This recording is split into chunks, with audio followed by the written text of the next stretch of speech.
Alright, here he is, Southway. He did rename it. Beautiful. Alright, replay analysis for Southway. Here we go.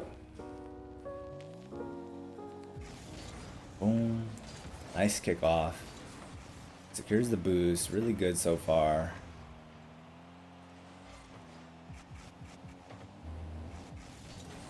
Alright, let me back up. I was kind of checking out my boy's camera settings, looking at his Fennec instead of the gameplay here.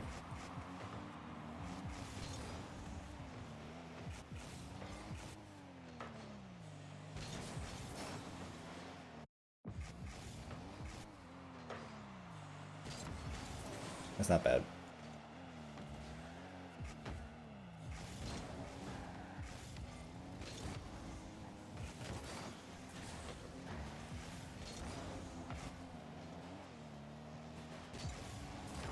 Nice. This guy's playing really well so far. Holy moly. Okay, here though, finally we got something to point out. One, ball cam, turning off ball cam unnecessarily. Here, our teammate just made a play into the opponent's corner.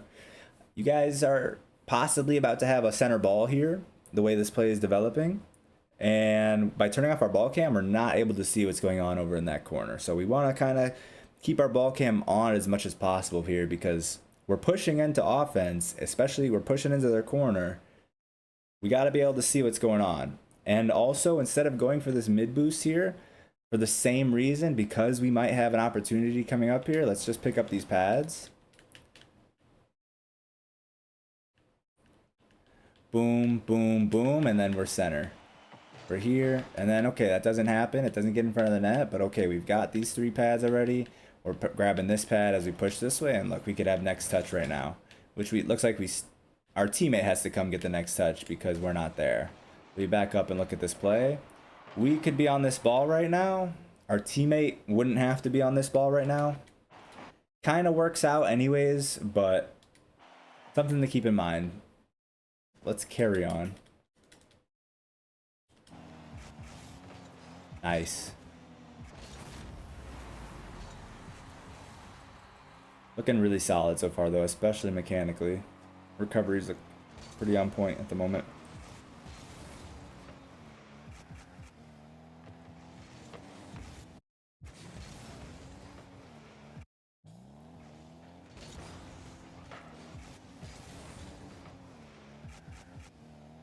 Definitely need to chill a little bit with the ball cam toggling. This is a habit everybody in Rocket League develops as they start becoming more mechanical because it looks cool, right? Rocket League is a very addicting game because it's a very cool looking game. When you do something cool, it's very satisfying. And just flicking our ball cam like this is it just fills that sort of what's that hormone or that neurotransmitter, fills that dopamine that we're looking for when we're playing Rocket League, right? We feel really cool, we feel really crisp when we're flicking our ball cam, but we're just losing so much information and we're blurring the screen as our ball cam is toggling back and forth, and we're just losing small bits of information that are important at higher levels. So let's cut that out, break that habit.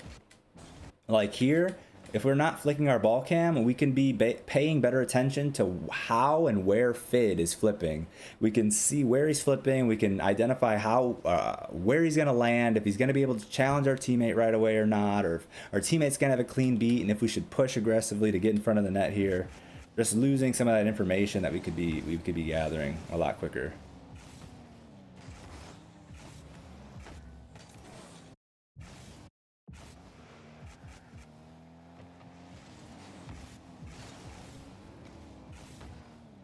And we just kind of rushed here. We didn't have to rush this so much. So when you're in a position where you need to make a touch, it's important that you make the touch, right? So like we know we've got a little bit of pressure on us. We know this player is behind us. We can hear him.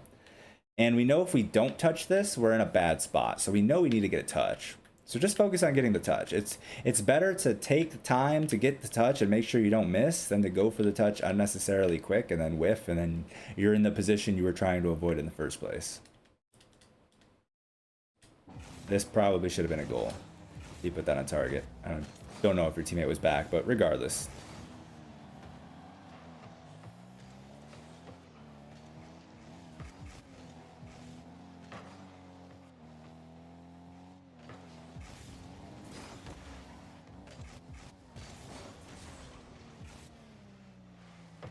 Okay. It's a really solid contact on the ball.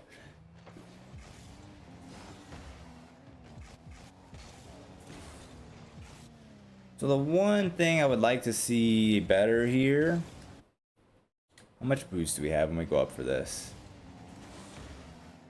We're sitting at 50. It's just kind of a giveaway of possession. It's not terrible, but it's not an optimal play. You're just giving away the ball by hitting it like this. Honestly, you can either do one of two things. You can keep it close, in which case, you know, by keeping it close, yes, you are giving this other player time to come and interfere with you. Like if you want to keep it close, wait for the ball to come to the ground, he's going to be able to come and interfere with you by the time that happens.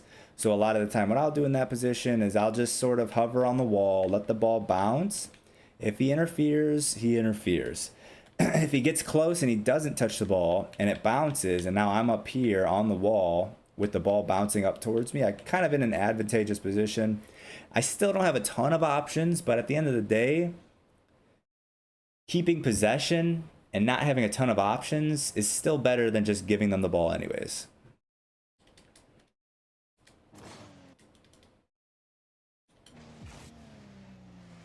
Unless you're in like a position where it's really dire on defense and you really just need you guys really need like the space and the breather to get boost.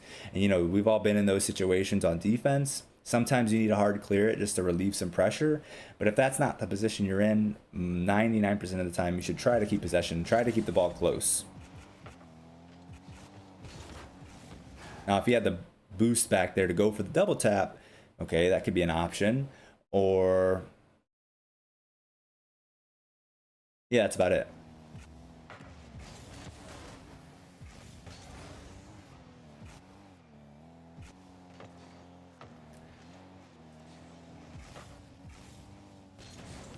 And this is solo queue. In solo queue, it's super important to make as many of your possessions that you get, as many of your chances that you get on the ball as meaningful as possible. You got to make in solo queue, and really in even in duo queue, it's really important. Anytime you get a ball, you need to be trying to make a good play with it. The more you can do that, the more you're going to win.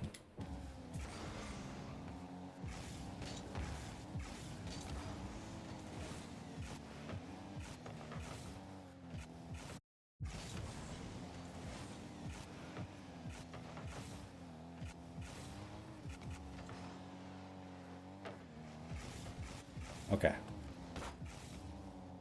All right.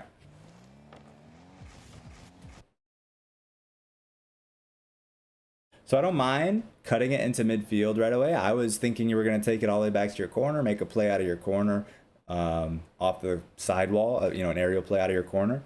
Would have probably been what I did, but I don't mind this at all. It's a really good cut. But after you do this cut, just play the ball. In this position, when FaZe James is in this position every time, if they're a good player, they should steal this boost before shadowing. So 99% of the time, this player is going to steal this boost before shadowing. When you do this, you need to just play the ball. Because by not playing the ball, you're making his boost steal effective. And now you've, like if you've ever played 1v1 or you've been in these situations in Rocket League where it's kind of like a game of chicken when two people are kind of equally spaced at the ball, the person who just doesn't back down and holds their positioning is the one who comes out with possession, right? So like one person who's on defense, right? In this position, James is on defense. He's at the disadvantage of if he gets beat, it's in his net. You're not. So if you just hold your position facing the ball, staying aggressive, claiming possession of the ball, like telling him, I am going to face this ball. If you go, I'm going to beat you. He's going to back off. But as soon as you lose that by going for this boost, you've just lost a lot of your threat. So here, I guess that situation didn't exactly arise because he didn't challenge after this happened, right? When this happened, if I was him, I probably would have challenged you because you got really far under the ball. You're not back facing the ball in a threatening position. If you're still here waiting for this bounce, then if he's, you know, positioning to come challenge, you just shoot it at the net and it's in. But he actually stole that boost. You came and went for that boost and now wasn't there. That would have been a good opportunity for him to challenge. But either way, concept still stands. When you're in that position, you're cutting it into midfield like that, don't go for the boost afterwards. Just play the ball.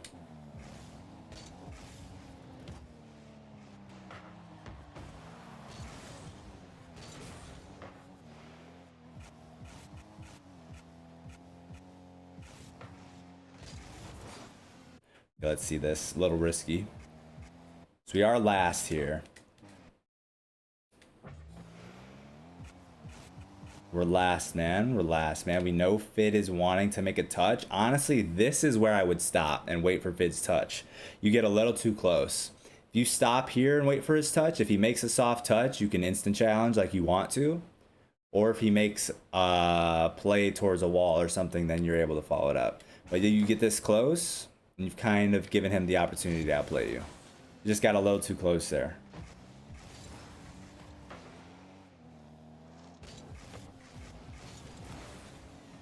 Nice. Definitely mechanically looking very good.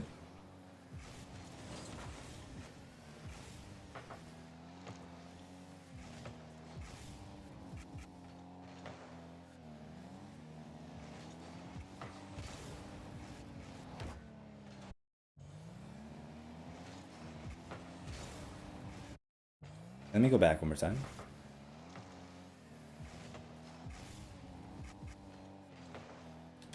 Okay, here I want to see you come into the net on more of an angle, come to the back post. Not only is that just better defensive positioning when we rotate to back post, right? We're not giving the opportunity for anything to get behind us. If we're here, we can drive forward and save anything, or jump up and save anything. But if we're here and a ball gets behind us, we're leaving that opening behind us where all we can do is jump backwards, and that's just not as fast as boosting and driving forwards. So we're at more of a disadvantage when we sit in the middle of the net like we are. But also what that it will avoid is in the following seconds, what I really don't like about this ball you go for, I do not like going for balls like this where I can't see the opponents and I have no idea if they're challenging or not. Because if we go for this and we get beat, we're completely beat. Our teammates falling with no boost in the sky, and we are flying across the map. So I really don't like going for balls like this where I'm looking straight up and I'm full committing, and if I get beat, we're just toast. So if you had came to the back post, your angle that you're looking up at would be much more forward facing. And when that happens, you'd have vision of these players and you know if it was risky to go for or not. But the way that we went for it, we can't see these players. We have no idea if this is a risky ball to go for or not.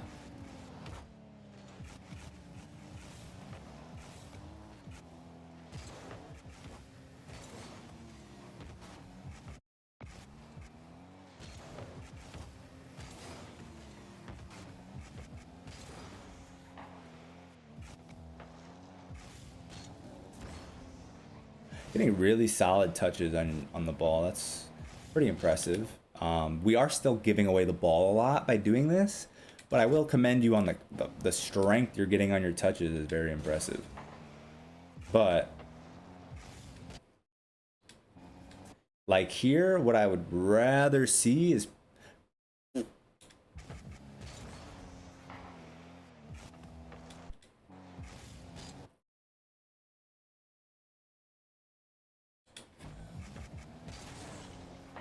what can we do here instead?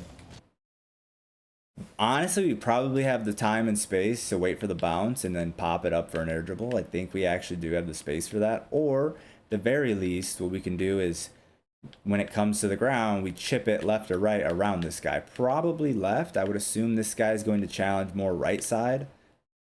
So I would get off to the right side as this ball bounces, chip it to the left, and it should be around him, and we should have a dribble.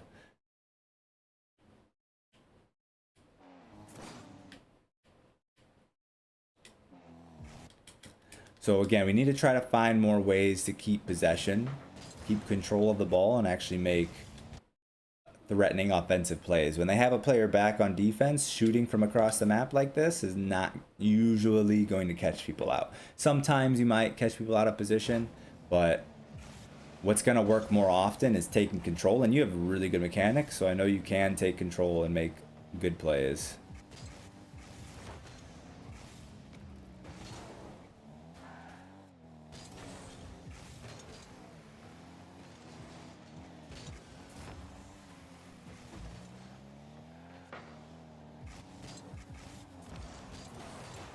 try. Control. Okay, again, we're just taking a long shot across the map. We got to break this habit. I don't know where this is coming from. So here, let's go back. Can we catch it on the first bounce? I don't think so. No, which is fine. So what I would want to see you do here is I thought on this bounce, I thought you were going to go up for an aerial.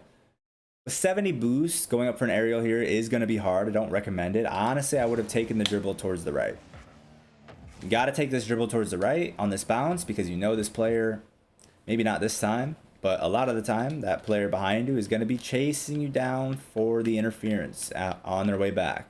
So you have to play this ball this direction away from them and maintain your open space and not let this player catch up to you. Because if you were to take this dribble straight up the field and they're approaching you on an angle, they're going to cut down that distance. And by the time you're about here, they're going to be able to interfere with you. But if you continue the play away from their direction, dribble away from their direction, the person behind you, then they're not going to be able to catch up to you. And you've got this guy in a 1v1 or a 2v1 if your teammate goes for the demo.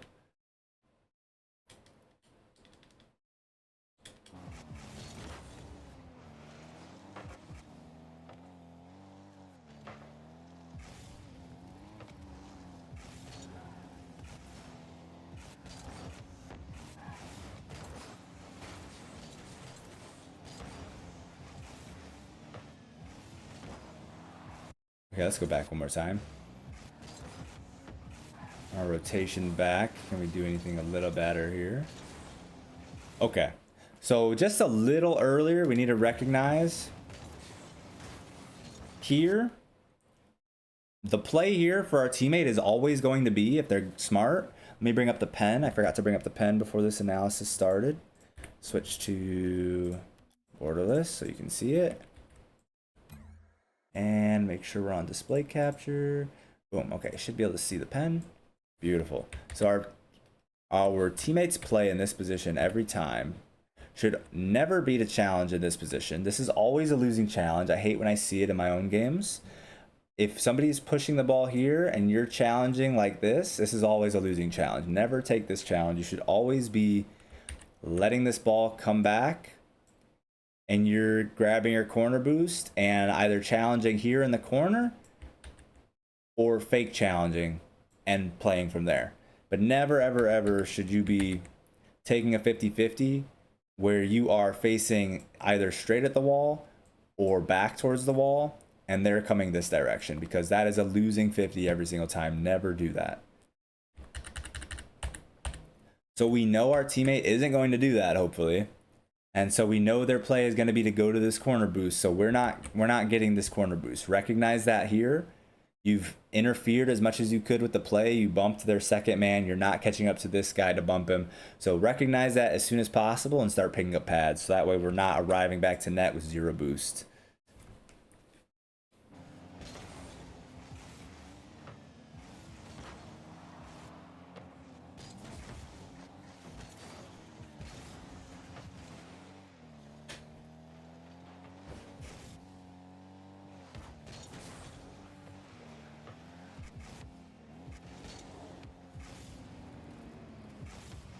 Control.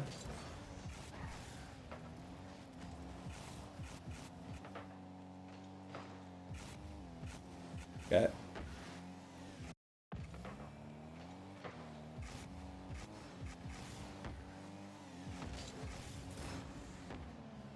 Good try. Honestly, I wasn't expecting you to try to scoop this over your backboard back in that direction. This is a tough ball to try to make the touch you just made. You didn't do too bad. This shoots up really hard, but this is controllable. This is hittable, not controllable. It's really hard to control this, but it is at least hittable to where you can keep FaZe James from scoring. So not a terrible play, but honestly, safer play most of the time is probably just going to be to trap that ball facing the direction you're approaching it from. Like, this is a really tough position to do what you just did. I think you probably fail that more often than not. Plus, if you do fail and it bounces off that corner, then it's centering in front of your net, and you probably aren't going to be able to get back in time for the save. So, honestly, here, more often than not, I'd rather see you just single jump into this or Mina flip into this. You look like you're the type of player who probably can Mina flip. You look very mechanical. You look like your recoveries are very sharp. Your movement is very sharp. So Mina flip into this, or just single jump into it if you want to. A lot of the time, I'll also just not even touch it at all, see where it goes, see how it bounces, play it out from there. That's also another option. But trying to make that touch is always going to be difficult, so I don't recommend it. There's not really a whole lot of benefit to doing so either.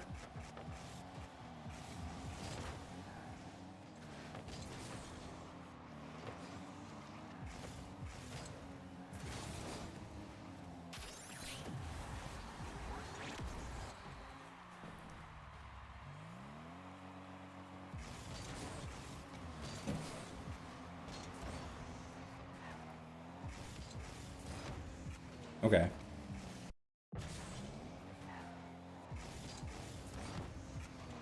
Not terrible. Nothing too much to say there. It's hard to make a play in that position. Ooh, could have been a goal. I think if we hit that ball in any way, shape, or form, I think it might be a goal. Honestly, whether you get a reset or just hit it straight at the net, that guy did not look ready.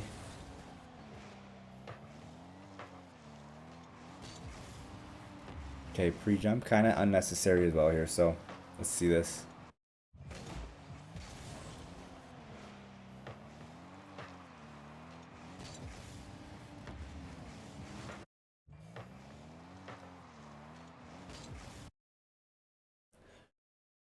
So no reason to feel the need to pre-jump. Let's just like I said earlier, it's better to take the extra second and make sure you hit the ball than to try and go excessively fast and miss, because then obviously you've missed and you're in a really bad position. So, you know, take the extra time, especially when there's 11 seconds left and it's a tie game. And if you get scored on now, it's probably game over. Take the extra time to make sure we're hitting the ball. I want you to go into every game trying to whiff as little as possible.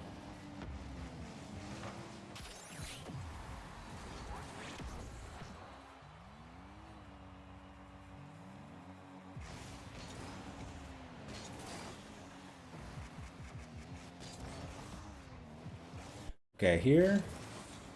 We talked about ball cam a little bit earlier. Ball cam again here. After the kickoff, it's pretty important when you're deciding whether to go for the mid boost or your back corner, or even to just stay on pads and stay in midfield. It's very important to turn on ball cam so you know what's going on over there, because what's going on over there determines what you do for boost after kickoff. If you see that you're making a play going forward uncontested and you're going to have the next offensive play, then you either want to grab the mid boost and turn forward, or grab pads and stay in midfield. If you guys are getting challenged and it's coming back to your end, you're going to want to go back to your corner boost right away. Or even, depending on, everything is super situational, but that's about the general breakdown. But it's important after the kickoff, keep your ball cam on until you know what's going on, and then you can decide what boost to go for. We have no idea what's going on behind us, and we're also not really committing very quickly to any boost. Like here, if we had our ball cam on and we're seeing this happen, instead of going for our back corner, we could be grabbing the mid. We could have just grabbed the mid, and instead of being all the way back here, when the play is all the way up here, we could be coming from midfield right now, coming in, and that could have been a chance that we wouldn't have been there for. So that's it, I think. Any last second heroics? The timeline says no. That's gonna be it. So overall, there was something recurring that I was pointing out. Ball cam is one of them. Need to improve our use of ball cam just a little bit. You're not doing too bad with it. Just cut out some of the unnecessary flicks with your ball cam, and then also on kickoff, make sure when you're deciding what boost to go for, you keep your ball cam on so that you know whether you should be choosing to grab the mid boost and be more aggressive on offense, or go back because you're about to be on defense and you need to get back faster. So that's one thing. Another thing that was recurring, what was it? Oh, just giving away possession with shots across the map. It works sometimes, and it probably worked a lot more back, in Diamond or in Platinum, or even maybe Low Champ. But what's going to be the higher percentage play is keeping the ball close, keeping possession, and trying to make every chance you get on the ball as meaningful as possible. Every time you get on the ball, try to score, try to make a solo play, flip reset, a flick, an air dribble bump, a ceiling shot, something threatening. And yeah, that's just a better play than smacking the ball away every time. I think those were the only big recurring mistakes. You look really good mechanically, especially for Champ 3. I think you said you were high Champ 3, so almost GC1. Even for GC1, I think, at least in terms of recoveries and movement, you look really ahead of the curve, I would say. Didn't see a lot of aerial mechanics because you didn't really keep control of the ball very much, or even a lot of ground mechanics, like ground offensive plays either, like flicks. I don't think we saw any flicks. Didn't see any aerial plays. So definitely the number one thing, start keeping that ball close and making some actually controlled solo plays. Hope you enjoyed that, guys. If you caught anything, or you agree with me, disagree with me on anything, leave it in the comments down below if you're watching this on YouTube. And subscribe if you're new to the channel, leave a like, and I'll see you guys in the next video. Peace. And stream, that's gonna do it for me. It's almost 8. I've been streaming for almost 4 hours. Gotta get up for work tomorrow, got some other stuff to do still, so